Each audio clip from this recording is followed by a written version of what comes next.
Okay, Parashat Vayechi. We're doing the very end of Chumash Bereshis, and it's the brothers in Yosef after Yaakov's burial, and the Yosef story to its very end. So we're going from Perek Nun, Pasuk Tezvav, to the very end of the Parsha, and Nun Chavav. So Nun Tezvav, which can be found on page 286. Okay? 286 Pasuk Tezvav. Just a few psukim, but very powerful and very meaningful psukim on a lot of nuance that Rabbi Soloveitchik adds to understanding these psukim. Vayiru achei Yosef times avihem, vayomru lu yistemenu Yosef, v'ashev yashiv lanu es kol hara asher gamalnu osa. And what happens in Pasuk 15? Yosef's brothers perceived that their father was dead, and they said, perhaps Yosef will nurse hatred against us, and then he will surely repay us for all the evil that we did to him. So they're worried of Yosef taking revenge. Because now Yaakov is dead, and they're worried. El Yosef lemor. So they go to see Yosef, and they instruct Yosef, and they tell him, our father, your father, gave orders before his death, lemor, saying, Ko tamru Yosef. Go to page 288. Ko tamru Yosef. Ana sana pesha achecha v'chatosam kira gimalucha v'ata sana lefesha avdeilo hey avicha vayev Yosef v'damram elav. And this is what they said to Yosef. Oh, please kindly forgive the spiteful deed of your brothers and their sin, for they have done you evil. So now please forgive the spiteful deed of the servants of your father's God. And they're saying this in whose name? In Yaakov's name. Yaakov told us to come and tell you that you have to forgive us. And Yosef wept, and when they spoke to him, he starts to weep when he hears this.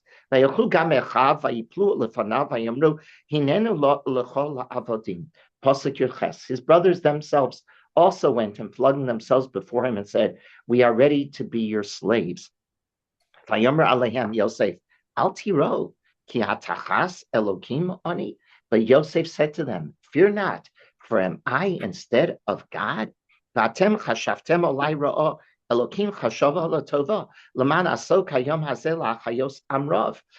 you intended to harm me, God intended it for good. In order to accomplish it, as clear as this day, that a vast people be kept alive. I saved the world because of all that you did. You thought you were doing something bad. Famous line, God proposes, God disposes, right? That's basically what he's saying. Man plans and God laughs, right? Pasuk Chaf Aleph. Va'ato al tiro anochi al kalkel eschem v'stapchem v'yinachem osam v'daber alibam. So now, fear not, I will sustain you, I will sustain your young ones. Thus he comforted them and spoke to their heart. Pasuk Chaf Beis. Vayeshev Yosef b'Mitzrayim hu beis aviv vayechi Yosef me'av ve'eser shanim. And Yosef dwelt in Egypt, he and his father's household, and Yosef lived for 110 years. Vayar Yosef le'afayim b'nei sheni Shem gam b'nei Machir bin Menashe yildu al birkei Yosef. I think this is the most beautiful pasuk. This is just the most beautiful pasuk. I'm humble opinion in all of maybe Chumash, but I love this pasuk.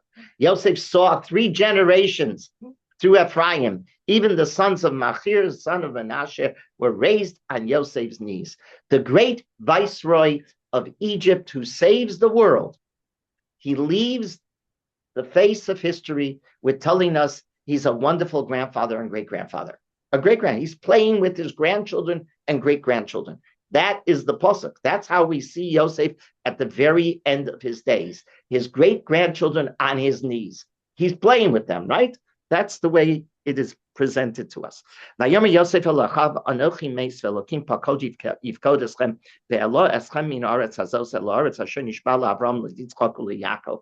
Yosef said to his brothers, I'm about to die, but God will surely remember you and bring you up out of this land to the land that he has sworn to Abraham, to Yitzchak, and to Yaakov. Vayishpa Yosef es b'nei Yisrael lemor pakod yifkod Elokim eschem va'alisem es atzmotzai mizeh. And then Yosef made them swear, saying, when God will indeed remember you, then you must bring my bones out of here, You are to carry my bones, and I am to be buried in Eretz Yisrael. Of course, he gets buried in what city? Shechem. He gets buried in Shechem. Vayomos Yosef ben Me'ov Eser Shanim, and Yosef died at the age of 110 years. Vayechandu Oso Vayisem Ba'arom b'Mitzrayim, and the Egyptians embalmed him, and he was placed in a coffin in Egypt. Okay, let's see what Rabbi Soloveitchik has to say pertaining to these psukim. And it's amazing how the Rav looks at these psukim with tremendous nuance, and he reads them. I've never seen anybody else read them the way he reads them. And he reads them with understanding that they're replete with messages, multifaceted on every level. So let's take a look. Start in Pasuk Tes Zayin, right? So Yaakov dies, and now what happens in Pasuk? And the brothers see that Yaakov is dead, and now what they panic. They said, "Uh-oh, what's going to happen? Yosef is going to take revenge for us selling him into slavery." So they come and they speak to Yosef. Vayitzavu el Yosef lemor, and they say in their father's name, right? That that Abba told us to come and tell you that he commanded us. Tzivalif neimoso. This is what he told us to tell you, right? How could the brothers ever suggest that Yosef that this happened? They're lying through their teeth. It never happened. Yaakov never sat down with them before he died and told them any such thing. He would have been very suspect. Yosef would have been very suspect from moment one had they said such a thing so outlandish, because he had no knowledge of such a conversation, and he certainly would have had knowledge of such a conversation. So did they just lie? That's the Rav's question. Did they just outright lie? Okay, they're motivated for self-preservation, right? For survival. But are they just lying? Or is there something in the text that allows us to allude that they can hang their coat on, if you will? That Yaakov did tell them something. Now they're extrapolating it, right? And they're now suggesting to Yosef, this is what Dad meant when he said this. What is the this? Okay, you got the question? The question is very simple. Did they outright lie because they need to survive? They're really afraid of the revenge? Or no, maybe there is some nuance in the pasuk that we haven't paid attention to, that that's the hook they're hanging their hat on, right? That's the question. Was there something here that alluded to their suggestion that Abba wanted us to tell you something? You should know Dad left a message, and that includes you not taking revenge. What is it? And the Rav argues that there is. Go back to Memtes Chavches. Memtes Chavches is found on 282. Okay? This is right after Binyamin, who's the last one to get the brachos, right? Yaakov is now given brachos to every one of the boys, right? Every one of the children. And what does he say? Kol eile shiftei Yisrael shnei masar. V'zos asher diber lahem avihem. Now the important words. Pasuk, page 282, Pasuk Chavches, 49:28. Vayivarech osam ish asher kivir kaso beirach osam. The Rav notes, take a look at that pasuk. This is the crucial pasuk that they're hanging their hat on, if they will. This is the hook. All these are the tribes of Israel. Everybody's been given a bracha. All these are the tribes of Israel, 12. This is what their father spoke to them, and he blessed them. He blessed, important words, Vayevarech osam ish asher kivir kaso beirach osam. He blessed each according to his appropriate blessing. Everyone got a bracha, correct?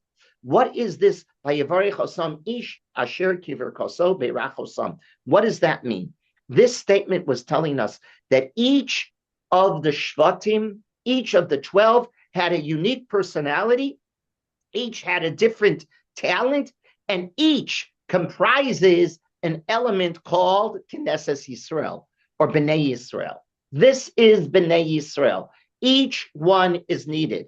You want Klal Yisrael, you got to have all of the 12.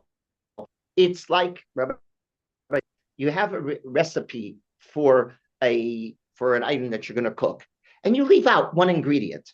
Is that item going to turn out the way it's supposed to turn out? No, because one of the ingredients was left out. You forget to put in the salt or you forget to put in the sugar, right? It's not going to taste the same. That's exactly what it's all of the shvatim that are needed. And this is the hook they're hanging their hat on. It was like a recipe with an ingredient missing. And based on this, argues the Rav, the brothers turn now to Yosef and they say, Abba commanded us not for you to take revenge, because if any of us are missing, we don't have Knesset Israel. We need all of us. So you have to do what? Have to accept all of us. You can't eliminate any of us. You can't take revenge on any of us. It's all or none. Klal Yisrael is if you will. It's all Klal Yisrael. Everyone, every Jew is important. According to this approach, we should note, this doesn't mean, because there's a question that hovers over this whole story, and the Torah doesn't give you an answer. I believe Nechama Leibovitz has an excellent article on this in her Sefer Bereshis, but the question that hovers over this whole story when you finish Chumash Bereshis, and you finish Vayeshev, Miketz, Vayigash, Vayechi, 4 parshiot devoted to Yosef's story, what question do you have? Did Yaakov know? Did Yaakov go to his dad? Now, how many years did Yaakov live in Mitzrayim? 17. Yaakov, before the 17 years, certainly he didn't know, right? He doesn't. But when he comes down to Egypt, does Yosef ever tell him? No. Which would be the logical. If anybody's going to tell him, it's up to Yosef. I don't think the brothers are going to go tell, by the way, Abba, we really messed up your life for 21 years, and we almost destroyed Yosef too. I don't think they're the ones. Did Yosef ever tell Yaakov? That's the question that hovers over the story. Now, what I just told you, does it indicate that certainly Yaakov knew? No. Yaakov, you can't argue from the way I just said that this is the hook they hang their hat on, that this means that Yaakov knew. No, we don't know. We're left in a question mark, a big question mark. Did Yaakov know or didn't they? And there are Meforshim that say he did, and there are Meforshim that say he didn't.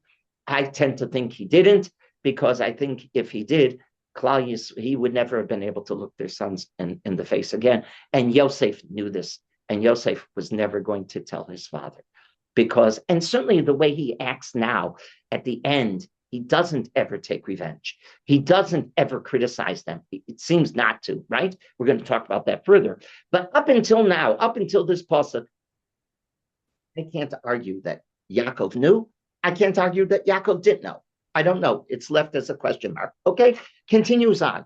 So the Rav, now let's go back to Nun Yud Zayin. So now page 288. Samruli Yosef. So now Yosef adds an answer. They're worried you're not to take us to revenge. The Rav brilliantly says they had a hook to hang their hat on in the pasuk at the very end of the brachos. You have to accept all of us. You can't eliminate any of us, because the brachos that Yaakov gave us is for all Knesset Israel to be united. Every one of us has a talent. Every one of us is part of the ingredient for the recipe. We all have to be there. Correct? Okay. So now he answers. Take a look at how he answers. Samruli Yosef. Because the question that Yosef now has to respond. How does he respond? Does he give them any musar?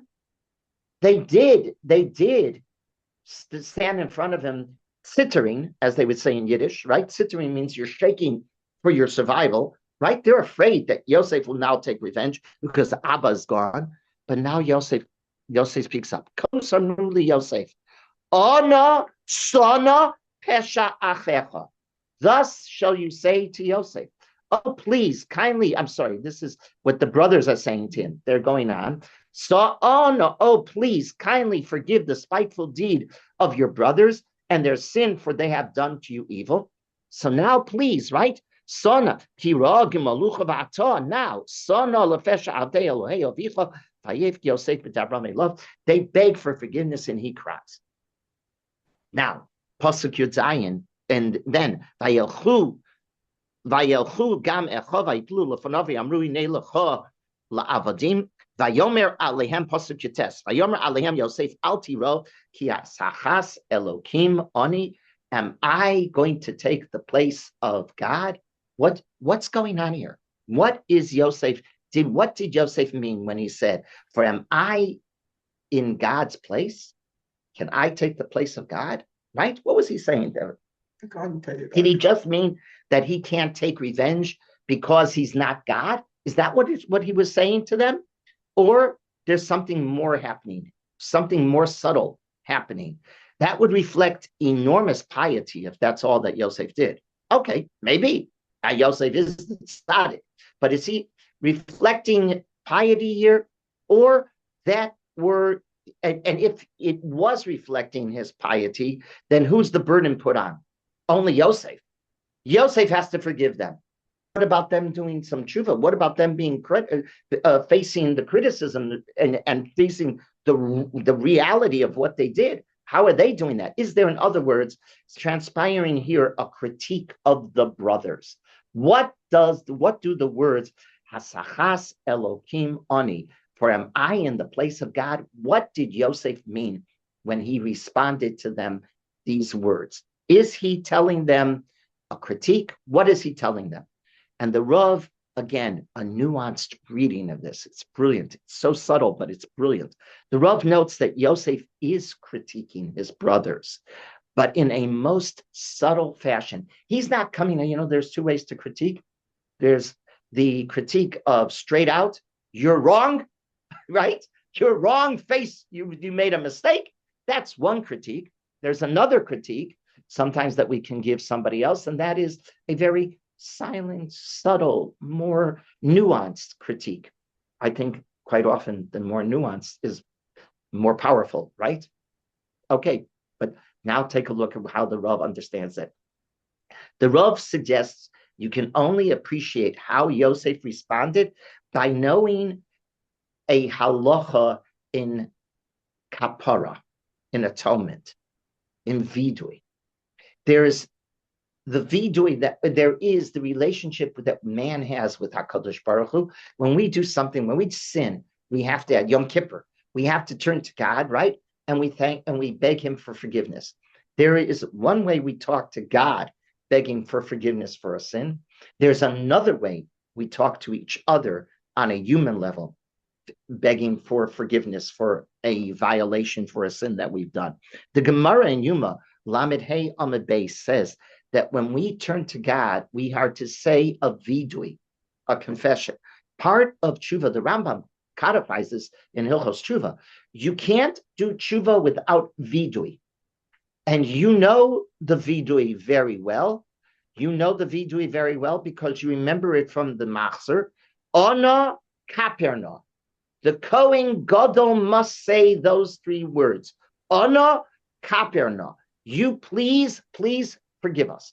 Please give us atonement, right? I just put them on. Ana kaperna, right? These are the words the Kohen Gadol presents on our behalf on Yom Kippur. They express that in the relationship between us and Hashem, we are totally wrong and God is totally right. There's not maybe a little on my side, a little on his side. When you say Ana kaperna, the Kohen Gadol says, remember, the Kohen Gadol, and if you remember in the Avodah on Yom Kippur afternoon, right? In Musaf, we fall to the ground a number of times, right? 4 or 5 times. And we say, Ana, and we hear what the Kohen Gadol says, though that's wording in the Avodah. He says, Ana kaperna. He says those words, and he must say those words on our behalf, because we're asking whom for kapara? HaKadosh Baruch Hu. And HaKadosh Baruch Hu is completely right, and we're completely wrong. There's no excuse we can honestly offer to God for our sin. We did wrong. You, God, did nothing wrong. We did wrong. The Rav notes, absolute self-indictment is only possible in relationship with HaKadosh Baruch Hu. When it comes to our relationship with our fellow man, this doesn't exist, because the sinner always can argue that there was something the other person did that ignited his response. Between man and man, there are no absolutes. You did X, Y, and Z, and that triggered my response, right? When it comes to HaKadosh Baruch Hu, we can't say that. Ana kaperna. That's all that we can say. Now take a look at what they said in Pasuk Yud Zayin. Knowing this, let's see what the brothers said, and then we'll understand what Yosef responded when he says, Hasachas Elokimoni, am I to in God's place? They said, take a look in Yud Zayin, Kos Amru Yosef. This is what Dad told us to tell you. Ana Sana Pesha Achecha. Doesn't that sound very familiar? Ana Kaperna. Doesn't that sound like Ana Kaperna? It sure does, the Rav says.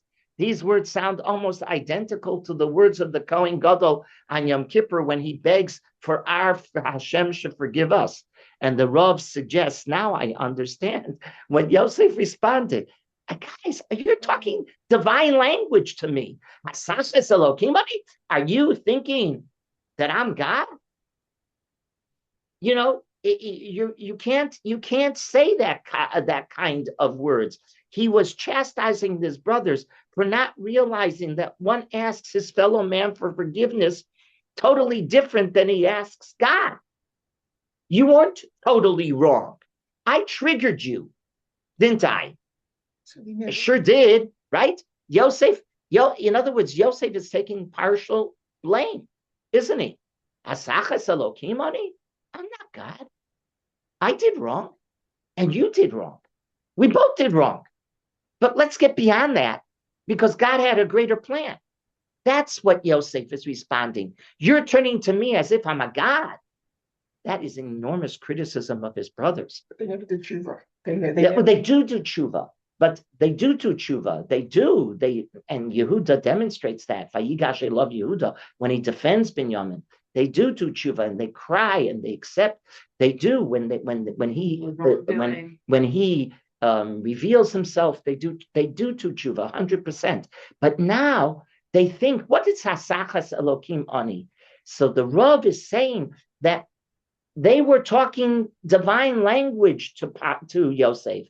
And Yosef says, no, when it comes to Mechila between Adam v'Chavero, man, both have to take responsibility. God doesn't take responsibility. God doesn't do anything wrong. But we do all wrong when we turn to God. But we, amongst ourselves, we ask forgiveness from each other. We realize each side did something, and we both have to admit it, or else we won't make a union of man with man. Got it? But there's also another possibility to understand what Yosef meant when he responded to his brothers, Hasachas Elokim Ani. What did Yosef have in mind when he said, am I in place of God? And the Rav reminds us that, the idea of an eye for an eye, right? An eye for an eye is a biblical concept. Yeah, we're supposed to have an eye for an eye, 100%, an eye for an eye. That is ideal, right? If you harm somebody, pay back that which you harm them. But do we do an eye for an eye? No, we don't do an eye for an eye. That's monetary. Chazal come along. You punched out the guy's eye, and the guy became blind in an eye. Do we take out your eye? No, we don't do that. That's God's domain. That's not our domain. And so he's saying the same thing again. He's criticizing them for their thinking that they understand how to do the tshuva. They made a mistake. He says, I'm not God. I did wrong. He admits, if you will, Yosef is admitting that he was part of this. And he says, listen, guys, we got to get beyond this, or else we will never be brothers, right? And that is what Yosef is truly acting like a tzaddik here, but not in an ultimate piety, but in confronting our frailty as human beings. That's what the Rav is pointing out. Yosef is pointing out to his brothers, I'm not the divine. Stop talking to me like I am the divine. You made mistakes. I made mistakes. Now we got to get beyond this. Got it? With this in mind, we can now really appreciate Yosef's response to his brothers, who expressed concern that he would retaliate. What's his response? I'm not going to retaliate. You've done, you have regret. I have regret. Okay, let's pick up the pieces now. Let's carry on. Let's rebuild what we have. Yosef let them know that they were totally off the mark because they thought it was a zero-sum game. And he says, no, it's not. Our relationship is not a zero-sum game. This is what's meant about Hasachas Elokim Oni. With God, it's a zero-sum game. We've done wrong. He's done right. But with you and me, that's not the way it works. And Yosef is teaching us an insight into real tshuva here on these psukim. This is where Yosef is doing tshuva. 100%. That's correct. Yosef is doing tshuva. Yosef's doing tshuva and they're doing tshuva. And when both sides harm each other, right? Because they both did harm each other. Remember, he did what? He brought Diba Samra to their father. He spoke Lashon Hara against them. He did agitate them on back in Parashat Vayechi when he was a lad, a nar of 17 years old. Correct? He did that. And now he's implying to them, you got to get tshuva correct. You have to understand what tshuva is all about. Pasuk Chav Gimel. So now, Vayar Yosef left. Now, okay, so that story, there's two stories going on here in the end of the Parsha. Story number one is his brothers worried about revenge. He's saying, guys, I'm not taking revenge. Let's get beyond this. I understand that God had other plans. You might have had one plan. God had another plan, and that plan saved the world because God's in charge. Correct? That's story one. What's the end of the story? The end of the Parsha is Yosef's last days on this earth. What's he doing? What's he doing with himself? The viceroy of Egypt, the most powerful man of his time. What's he doing with himself? Well, the pasuk says, "Vayar Yosef le'Ephraim b'nei Shileshem." He's interacting with great grandchildren. Yosef. Why is the Torah ending with that? The Torah meaning Bereshis. All Chumash Bereshis is ending with Yosef was a good grandfather. We need to know that. Yes, we do need to know that because it's emulating whom? Yaakov. Yaakov spoke to his grandchildren, Ephraim and Manasseh. Did Abraham speak to his grandchildren? Not that we know of. Did Yitzchak speak to his grandchildren? Not that we know of. There's no conversation of Abraham with the third generation, nor Yitzchak with the third generation. Just you have the second generation, the children. Yes, the father talks to the sons, to the children, but he's talked to the grandchildren. The only one Rav Soloveitchik notes that talks to his grandchildren is whom? Yaakov. Yaakov talks to Ephraim and Manasseh. He gives them a bracha. He has an interaction. Chazal. Ephraim learned with Yosef, with Yaakov, and Manasseh took care of Yaakov. Correct? And Manasseh then becomes the interpreter for Yosef. He right? Quite often, in other words, his middleman there. Okay. Why is this so important that Chumash Bereshis and the story of Yosef ends on that he's a good grandfather and great grandfather? Because he's taking the lesson that his father taught him. Yaakov taught him, if you wish for a Mesorah to continue, you have to have an engagement with grandchildren and with great-grandchildren, not only with children. Now Yosef carries this lesson one step further than his father did. He's a good student, isn't he? His father talked to grandchildren. Yosef even talks to great-grandchildren. Gam b'nei Mochir ben Menashe, right? Pasuk there, which pasuk? I'm sorry, we are in pasuk Chav Gimel. Vayasef le'Ephraim b'nei Shishim gam b'nei Machir Menashe Yuldu al Birkei Yosef. The Rav observed that modern man talks about what? A concept called the generation gap, right? What does generation gap, man, mean? What did the Rav mean back in the 1970s and early 80s when this is the 1970s when the Rav is giving this shir on Yosef. What does he mean by generation gap? That was a heavy duty concept in the back in the 70s. What is it? It hasn't changed, right? We just you don't hear it that much being intoned, but it's there. What does it mean? That the elders, the youngsters have no contact with the elders because can we talk the same language? Do they want to hear from us? They don't want to hear from us because we're the elders and, well, only their peers can talk to them, right? How could elders talk to them? And this pasuk is teaching us that this idea of a generation gap is foreign to a people that believe in the Masorah. Suddenly, a grandfather is able to teach a grandson, and a great-grandfather is able to teach great-grandchildren, because the Masorah is imparted between generations, right? In the Torah tells us, no, you want to know, go and ask. Shal avicha v'yagetcha zikeinecha v'yomru lach. Let the child go, as it says in Devarim. Shal avicha. Moshe tells us, Shal avicha, go ask your father, and your grandfather will give you the answer as well, right? When the grandfather is the grandchild's teacher, then the whole line of our Masorah is guaranteed. Truth is that the halacha notes that one has a greater obligation to one's child than to one's grandchildren. If you do, halacha wants to know, if you only have time to teach either your child or your grandchild, who should you teach Torah to? And the halacha says, teach your child, not your grandchild. You have more of an obligation to your child than you have to your grandchild. And the Rambam codifies that in Hilchos Talmud Torah, in his Mishnah Torah, Perek Aleph, Halacha Beis. You have to teach clearly your child over your grandchild. Yet, Rabbi Yoshua ben Levi in the Gemara says, the pasuk in Devarim, take a look, in Perek Dalid, pasuk Tes, Perek Dan Devarim, Perek Dalid, pasuk Tes.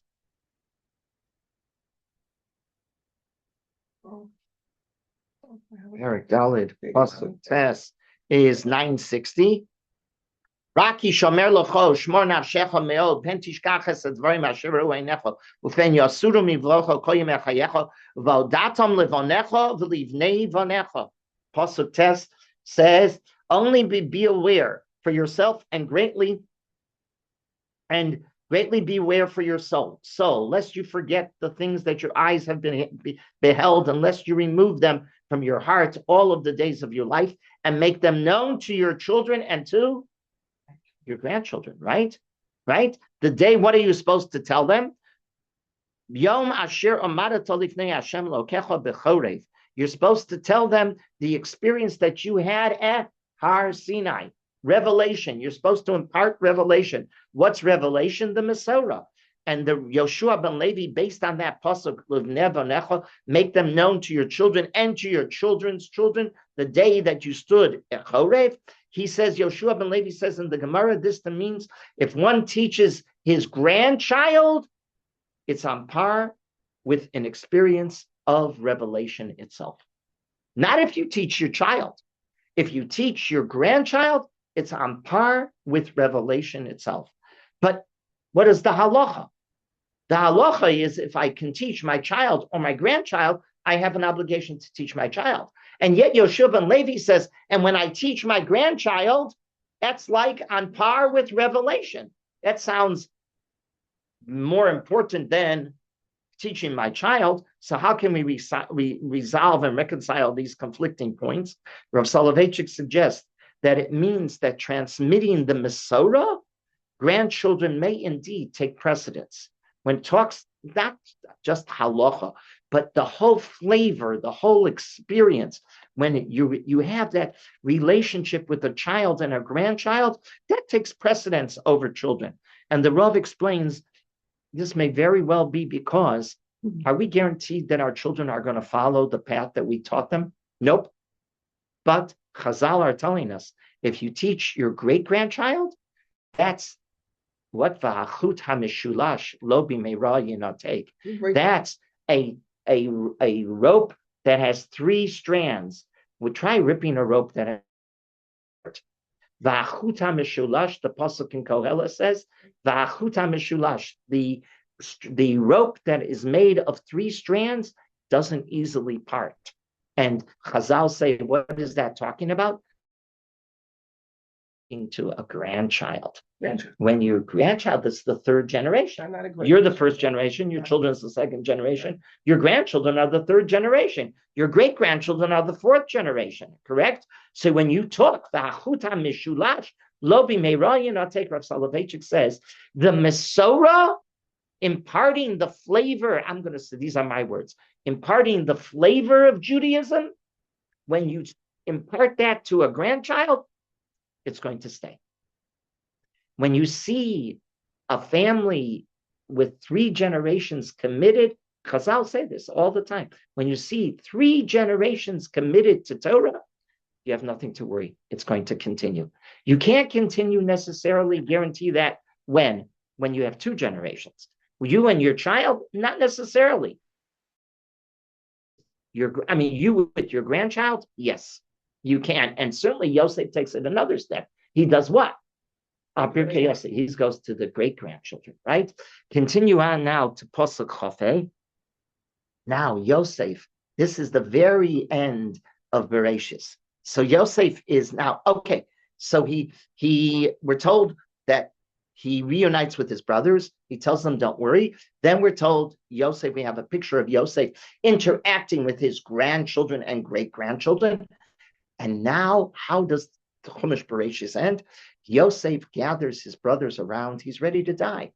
And Yosef is the first, it seems, from the Torah text, that Yosef is the first of the 12 Shvatim to die. Okay? So he gathers them around his bed. Vayishma Yosef es b'nei Yisrael lemor. Pakod yivkod Elokim eschem va'alisem es asmotzai miseh.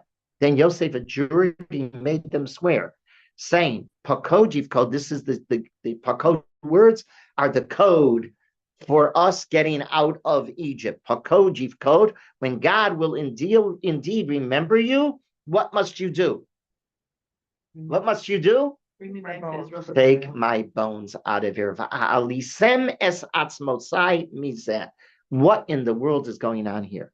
In this pasuk, we are told the tables totally turned. Tables are totally turned. Who needs whom now? Yosef needs his brothers. Up until now, for the past 17 years, who needed whom? They needed Yosef, right? Now Yosef needs them as he's leaving the face of the earth. Yosef was the provider who saved his brothers and their families, right?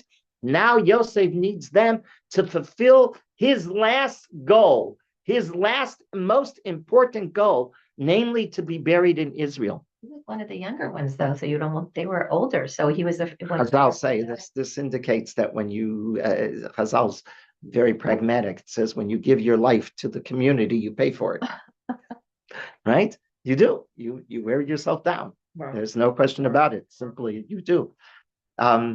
It's not always that case, but it has great chances to be. So he said, that's what Chazal say about that. You're right, but Yosef seems to be the first to die that's recorded in the Torah. We're not told about the Shvatim dying anybody before Yosef. And Yosef gathers them all around. And he says, you got to get me out. Why was he so concerned about getting out of Egypt? Chazal say, if he understood, if he was to remain buried in Egypt, he understood that, quote unquote, his name would not be among the Shvatim on the Choshen Mishpat of the Kohen Gadol. Wow. That's how he understood. I would be forgotten. I would be the outlier. I would not be part of the Shvatim. And I have to be buried in Eretz Yisrael to have my name on the Choshen Mishpat. Were the other brothers buried in Eretz Yisrael? Yes, the Chazal say they were. Yeah. Oh, it wasn't only Yosef's bones that we took out of Egypt. But that's Chazal say. Okay, Midrashim. From the Torah, it's just Yosef. Right. Yosef represents the Shvatim. Interesting. But we know where Yosef is buried. Nobody's People go think, there, but right? but The nobody real goes there. truth is there's only one place that is uncontested historically. It's Maratha Mach- Yeah. Yeah. Masa Machpelah is the only grave that we know for certain. That is the oldest Jewish grave, and that's not contested. Everybody knows that's where Avraham, Yitzchak, and Yaakov are buried. Beis Lechem, where Rachel is buried. I hate to burst, bubbles, but and thinking we don't know where Rachel is buried. Oh, really? We really don't know where Rachel is buried. Is that Rachel? There are a lot of arguments by historians that Kever Rachel is not Kever Rachel. It can't possibly be No Kever Rachel, kidding. according to historians. It doesn't matter because that turned, now for centuries, we've turned that place into a Makom Tefillah. Okay, it's a Makom Tefillah. Do I know if Rachel's buried there? Mama Rachel, as they like to call her, Mama Rachel. I don't know. Rachel Imenu is buried there. It's Miodea. If you take a look, Yitzhak Shalom has a very good shir on this whole discussion based on the Rishonim. Who does? Is Rabbi Yitzhak Shalom has a wonderful shir. I think you can even get it online, where he discusses all of the Meforshim about exactly how you describe when the Torah, where she was buried. We're told in the Torah a description is Beis Lechem, where she's buried, where we call Kever Rachel, highly doubtful, according to many. Highly doubtful. It might be miles away towards the north than towards the south. Okay, but I leave that. Listen to Yitz's wonderful presentation on that. How do we know the Machpelah then? I mean, Maras Machpelah has been traditional. Everybody's known that it's in Hebron. It's exactly the description of where the building that was built by Muslims. That was built a few hundred years ago, 800 years ago, 700 years. The building that is above, that's above the cave. The cave is below. Right. We know that that's the spot. In that area, that's where it is. That we know. Might Yosef, different from anyone else that might have died, been concerned that the Egyptians would not want his bones? 100%. He's very worried. He's 100% right. Even if others, it wasn't an issue. They wouldn't have wanted. Right, but he is worried. He is worried that they will deify him. Yeah, 100%. And he wouldn't get out. So now he's gathering them around. Get me out of here. But Chazal say, like I say, he's worried personally on a spiritual level. Chazal talking on a spiritual level. I can't remain in Egypt. I have to be brought to be burial if I'm going to be part of the history of Klal Yisrael. That's what it means. Etched on the Choshen Mishpat. Don't take it literally. It means, will I be part of the future history of the Jews? But why did he ask his brothers to do this favor for him? Why didn't he command his sons Menashe and Ephraim to do it? Meforshim asked this. He's asking his brothers to do it. He should have told, who did Yaakov turn to? Yosef. Yeah, okay, Yosef had the power. He was the viceroy. But he should have turned to Menashe and Ephraim, and Menashe and Ephraim certainly know the Pharaoh. This is Yosef's sons. They could have turned easily to, if you will, to Paro and said, listen, my dad, just like he's my dad, swore to us, we got to take him out. Maybe it's part of their para. They brought him there. Okay. So one second. So the Rav said he needed much more than just his sons burying him in Eretz Israel. If that's all he needed, it's true. Menashe and Ephraim could have easily, indeed, have brought it. But something much bigger, Rabbi Soloveitchik argues, is what Yosef wants to achieve at this moment. He had to repair the breach with his brothers, in this relationship with his brothers that was strained back in their childhood. I'm going to quote the Rav. It's brilliant. Quote, he somehow had to inculcate love and respect where previously there was distrust and fear. His legacy had to be redefined and redeemed with acknowledgement by his brothers and their descendants of his pivotal role in the continuity of the Jewish nation. Menashe and Ephraim couldn't give him that. Menashe and Ephraim could give him a physical burial, But he was looking for something much more. What was he looking for? Turning the tables. For years, I took care of you. Now you got to take care of me, right? He did turn the tables. By doing that, he reunites with his brothers. Each one gives the other something. When Yosef says to his brothers at the end of Chumash Bereshis, "Va'alisem es atzmosai," take my bones and elevate them, lift them, Rabbi Soloveitchik says he's asking for two requests. He's asking, A, physically get my bones out of Egypt and bury them in Israel. But ha'alisem, like aliyah, means elevate my standing from estrangement to an integral part of the Jewish nation. That's what he's asking them to do. And only they can do that, and Ephraim and Manasseh can't. That's why he turns to his brothers, because he's asking for something much more than just physically being buried in Eretz Israel. He's asking them to look at him historically and realize he's an integral part of the Jewish story. Not only is he an integral part, he becomes crucial to the Jewish story. What we must appreciate here is that we have an inversion of Yosef's dreams playing out in front of us, don't we? Here now, Yosef is doing, if you will, the bowing to his brothers by depending on them to help him indeed gain his own redemption. I need to be redeemed. In the end, he bows to them, even though they bowed to him earlier. So each side, what is tshuva really? Ben Adam lachavero, it's each side realizing each one is giving something, isn't it? That's not the same as the Rav pointed out when it comes to God. Ona sona pesha. When God is totally right, we're totally wrong. But with human beings, we turn the tables. That's exactly what Yosef did. Just as an aside, it dawned on me, this is not Reb Soloveitchik. Perhaps that is why we have a tradition called Moshiach ben Yosef and Moshiach ben David. We need both. We need the personality of Yosef and his redemption capabilities and Yehuda's personality and his redemption. It is true. Do what? Yosef will disappear from the scene, if you will. It's Moshiach ben Yehuda, Moshiach ben David, that's going to be the one that's going to give us total redemption. But the step before that is Moshiach ben Yosef.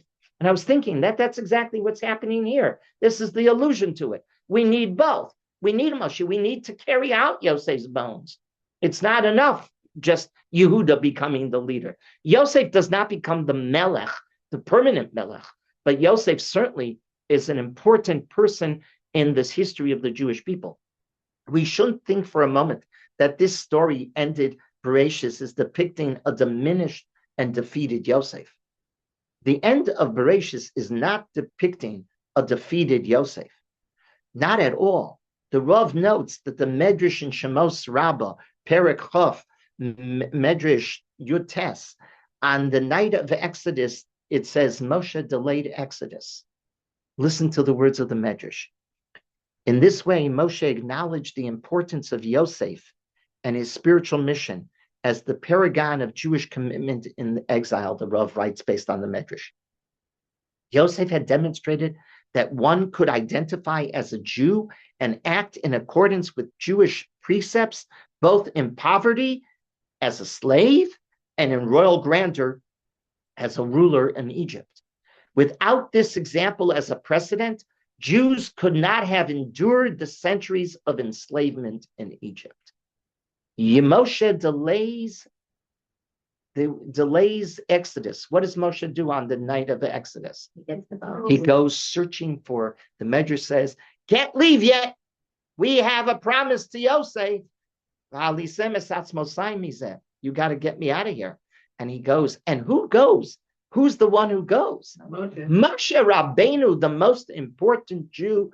He's the one. And how does he carry him? The pasuk says on his shoulders. He carries the bones on his shoulders. The commentators wonder, why is there more to be? Is there more to be learned that Moshe is the one that took the obligation? Moshe could have deputized others, go find me the bones. But it was Moshe that stopped Exodus and said, no, I got to go find the bones. So the comment in the Farshim wonder, why is it Moshe, him? He should have deputized others.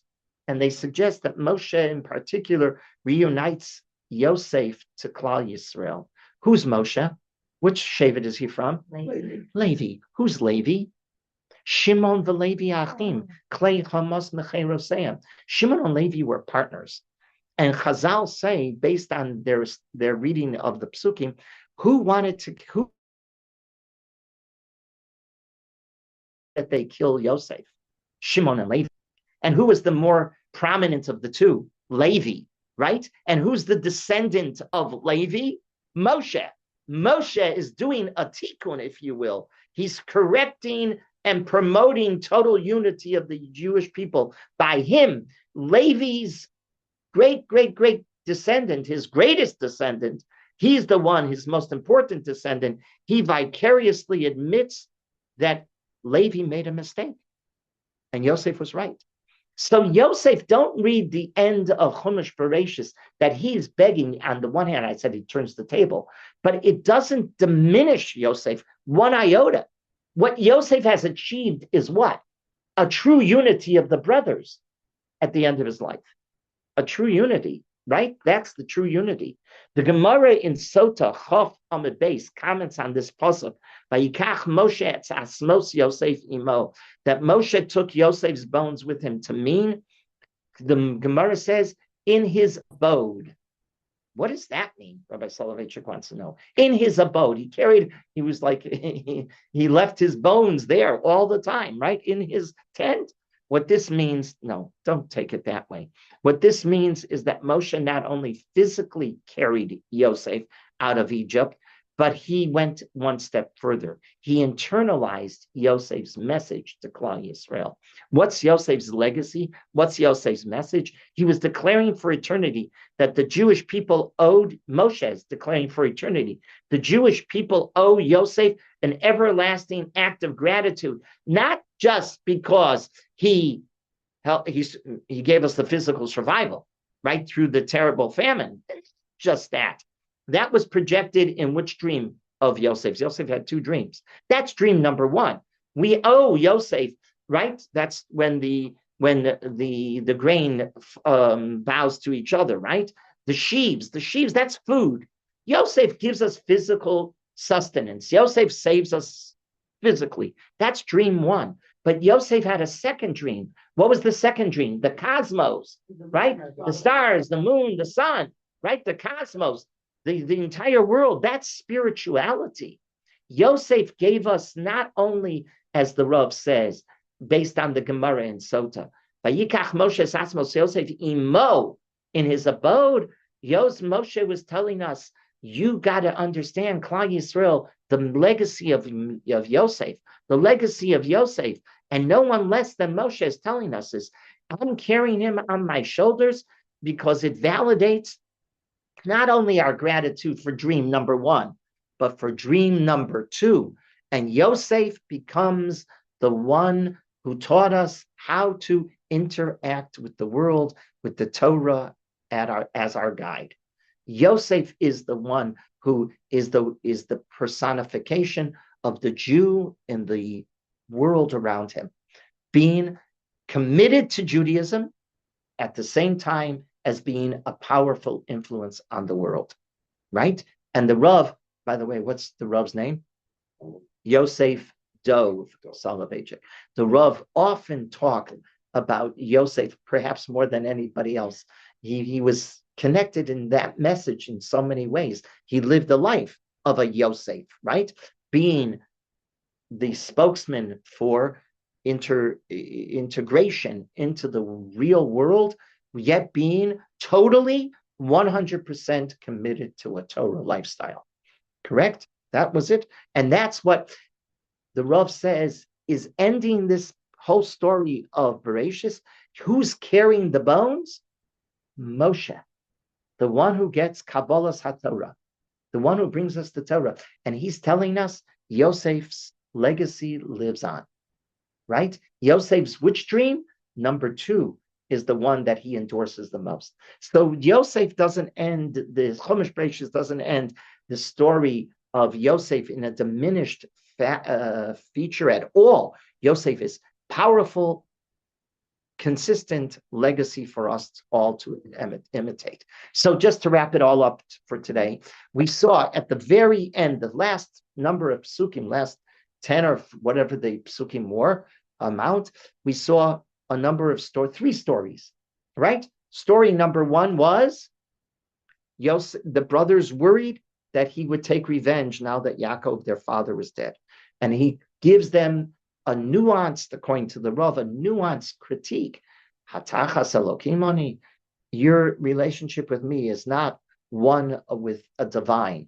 Your relationship with me is a human one.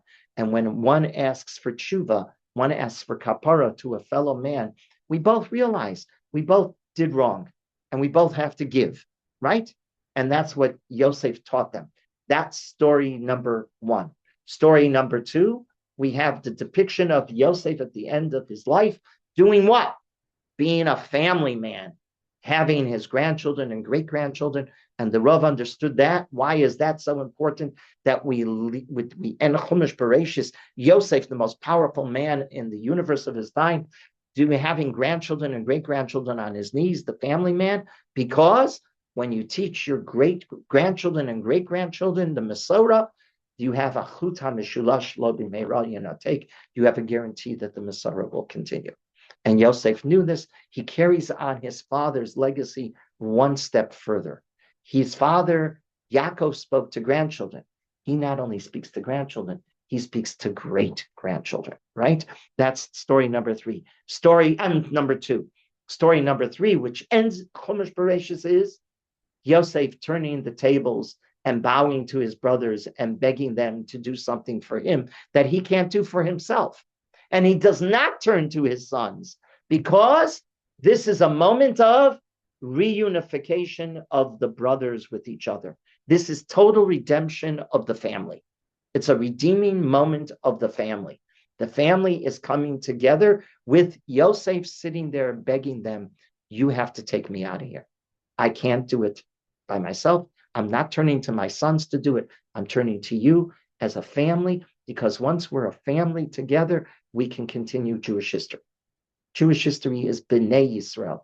It's all of us. Oh, and I forgot to say that what was the Rav's brilliant insight at the very beginning of this shir was, did they just come to Yosef lying through their teeth, conjuring up a story, making up a story? Dad told us to come tell you.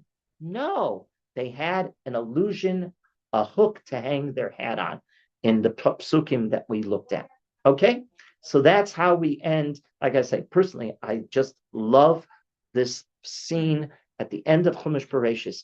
The most powerful man in the world doesn't leave history as a powerful giant.